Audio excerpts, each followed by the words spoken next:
Hari Om, Sai Ram, Vanakkam, Namaskar, Vandanam, Assalamu Alaikum, and Sat Sri Akal. Today I'm going to talk to you about compassion, right? Compassion. It's one of the most powerful forces, a small word, but it's a powerful force, and it has the capacity to defeat indifference. It has the power to defeat intolerance, and it has the power to overturn injustice. That is how powerful this word compassion is. It can, what should I say, it is able to replace judgment with acceptance because it makes no distinction between who the other person is. And it does not look at age, it does not look at ethnicity, it does not look at gender, ability, disability. It freely embraces one and all, the same level. It treats everybody as equal. It benefits both those who receive it and even more for those who actually give it. And everybody desires some compassion from someone at some point in their life, and every human being actually deserves it. It's an absolute fact that the society cannot survive without compassion.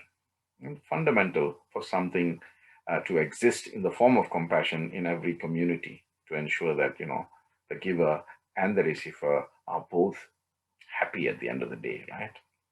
I mean, it's what compels human beings to become human beings, isn't it? At the end of the day, to help and survive.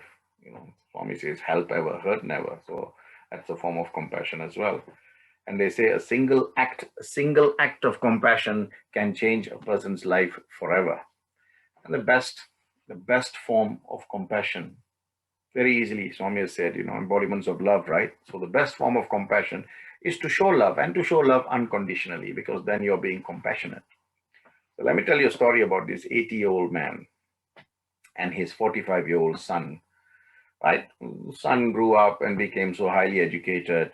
And one day, the father was sitting the old bench looking out, in the veranda, when a crow, it's where he used to sit, when with his son for many, many years. His son was growing up. So he sat there, and a crow came and perched itself on the veranda, right? And the father looked at the son.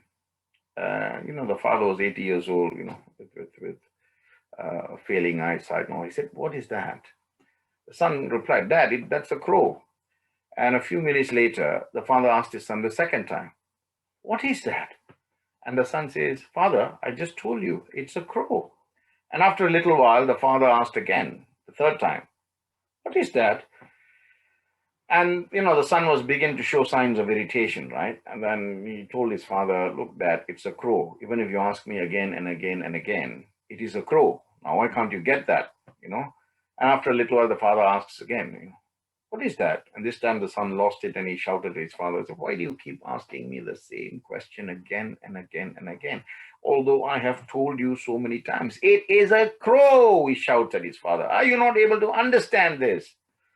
And his father was silent for a while, and he got up and he went into the house, and he was missing for about 10, 15 minutes. So the son was worried now. Just as he was about to get up and go and look for his father came out with a little book, right? He sat on the bench, and the son could see that the father was holding an old, tattered diary, which he had maintained, since his son was born. And, he opened to a specific page, and he said to the son, "If you don't mind, can you read this for me, please?" Right?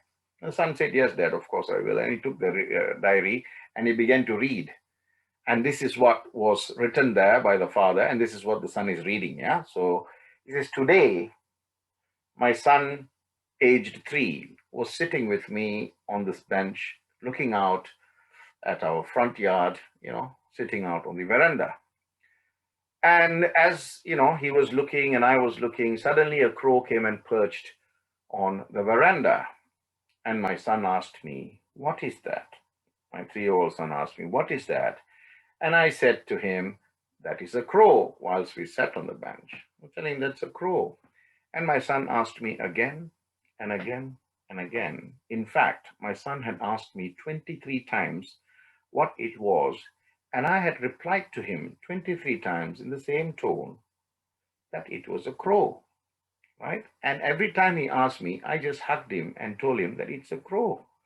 I did not feel irritated. I did not feel anything. At best, I felt affection and only affection, right?